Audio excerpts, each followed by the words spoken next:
لو نفسك في أكلة مصرية أصيلة بطعم زمان وريحة تفتح النفس، معانا طاجن بامية باللحمة زي بتاع المطاعم وأحلى كمان.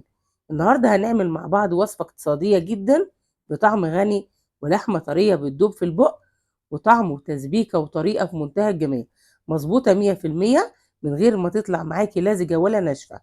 والمفاجأة بقى إنك هتعملي سر الطاجن المصري الأصيل اللي يخلي اي حد يدوقه يقول لك ايه الطعم التحفه ده.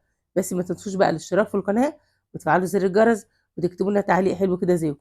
يلا بينا نشوف مع بعض احلى طاجن باميه هنعمله مع بعض. باميه تشتريها من سوق حجمها صغير كده في الموسم بتاعها. انا كنت مخزناها في الفريزر، شايفين يا جماعه مخزناها وطلع لونها اخضر ازاي، الجمال والعظمه دي شايفين، والحجم الصغير ازاي. لما تيجي تنقيها تجيبيها الحجم ده، لما تخزنيها في الفريزر فعلا بتفرق في الطعم جدا. وتبداي تقوريها من هنا بس ما تشيليش الحته اللي تحت كده. جبت حله ونزلت فيها كده بمعلقتين سمنه بالطريقه دي. معايا بصلتين كده متوسطين، والبصل الاحمر يا جماعه بيدي طعم في منتهى الجمال. في ناس بتحب البصل الابيض، دي اختياريه، بس فعلا الاكل بالبصل الاحمر بيفرق جدا. نبتدي نشوح بالطريقه دي، تقدري تزودي البصل زي ما انت عاوزه، بس فعلا البصل لما بيكون في الباميه كتير بيديها طعم تسكيره كده، وبيبقى طعمه في منتهى الجمال. طاجن الباميه ده يا جماعه دوقي احلى منه في الدنيا. يلا نبتدي نشوح كده في البصلايه لحد ما ريحتها وطعمها يطلع. وطبعا احنا عارفين الباميه تحب البصله تكون متسبكه شويه، فهنديها تحميره بسيطه كده الطريقه دي.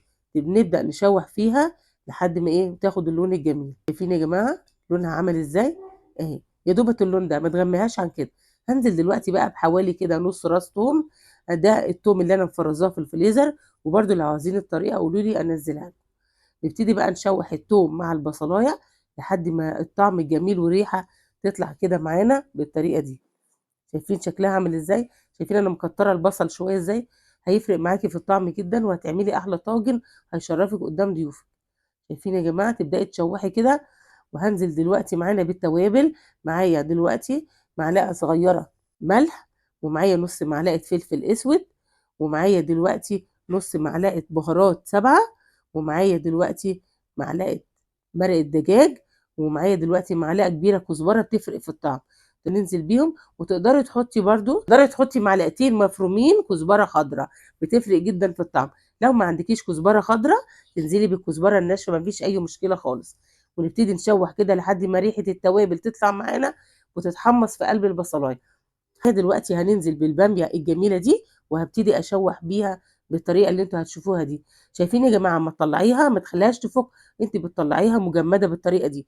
بس انا طبعا اما بطلعها بيبقى فيها نسبه تلج، باخدها شطفه خفيفه كده بميه سخنه. شايفين شكلها عامل ازاي؟ الميه السخنه دي هتديكي خضار وفي نفس الوقت شطفه خفيفه خالص، بحيث ما تطلعيش الماده اللزجه اللي فيها. تبداي بقى تشوحي كده البصلايه مع الباميه مع التومه كده، هتفرق جدا في الطعم. وكمان شايفين لون الباميه ابتدى يخضر معانا اكتر ازاي، كانك لسه شارياها من السوق صباح. وريحتها يا جماعه وطعمها هيطلع معاكي والله كانك لسه شارياها حالا. شوحي كده التوم والبصل مع الباميه بتفرق جدا. يعني في ناس بيسبكوا الاول وبعد كده يحطوا الباميه، لا، سبكي بالطريقه دي. شايفين لونها عامل ازاي؟ الخطوه دي مهمه جدا، ان تجيبي الخضار تشوحيه الاول في البصله وبعدين تحطي فوق الايه القوط. معانا دلوقتي معلقتين صلصه برضو هنحمصهم مع الباميه، بتفرق يا جماعه. امشي على الخطوات كده والله هتطلعي احلى طاجن باميه هيعجب كل اللي ياكله جدا، احسن بكتير ما تشتريه من افخم المحلات. شوحي كده صلصه بالطريقه دي لحد ما ريحتها كده وطعمها يتحمص معانا وكله يشرب من طعم بعض. شايفين يا جماعه؟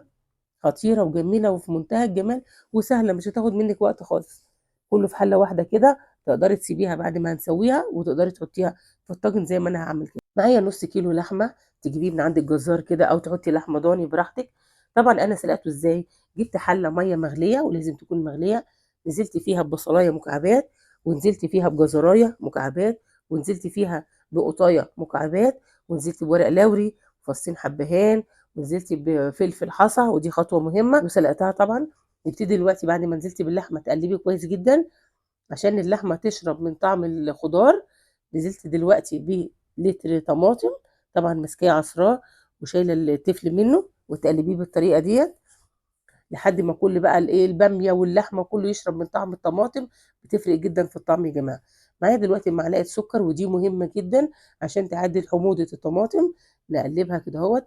طبعا هتفضل تتسبك معانا لحد ما ايه تحس ان السمنه طلعت على الوش، وتبتدي كده القوطه ايه تغمق معانا وتتسبك. ودي خطوه مهمه من نجاح الباميه، ان تتسبك بالطريقه دي. شايفين شربت الطماطم كلها ازاي؟ طبعا اللحمه كمان اتسبكت وخدت لون جميل. يلا يا جماعه دلوقتي مع بعض هنحط قرن فلفل كده اهوت.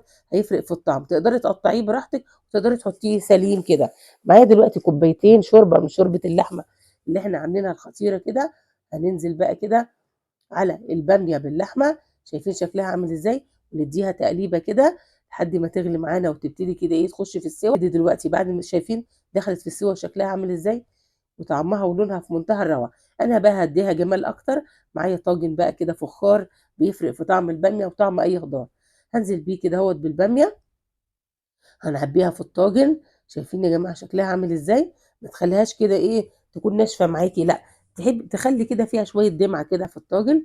انا مولعه الفرن. هدخلها الفرن حوالي نص ساعه كده. هتولعي النار من تحت وبعد كده هتولعي الشوايه من فوق. هتاخد معاكي لون وهنشوف الجمال والعظمه دي. ده طاجن الباميه بعد ما طلعته من الفرن وشغلت عليه الشوايه كده خد اللون المحمص الجميل دوت. شايفين شكل البامية عامل ازاي؟ يلا كليها بقى مع شوية رز محمر كده بالشعرية، أو رز محمر حبة وحبة. تقدري تاكليه بالعيش مع عصرة ليمون. وريحته جايبة لآخر الشارع. ريحته يا جماعة في منتهى الجمال. شايفين شكل البامية عاملة ازاي؟ مستوية. واللحمة معانا بسم الله ما شاء الله مستوية. تقدري تحطي زي ما اتفقنا لحمة ضاني زي ما انت عاوزة. شايفين يا جماعة دايبة معانا دوب ازاي؟ وبكده نكون خلصنا مع بعض أحلى طاجن بامية باللحمة بطعم يجنن وسر التسبيكة اللي بيخليه زي المحلات بالظبط. جربوا الوصفة وقولوا لي في التعليقات النتيجة طلعت معاكم ازاي، وهل عجبكم الفيديو ولا لأ.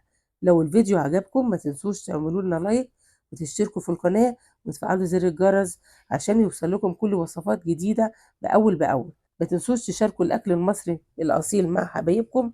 واستنونا في وصفة جديدة وبالهنا والشفا. مع السلامة.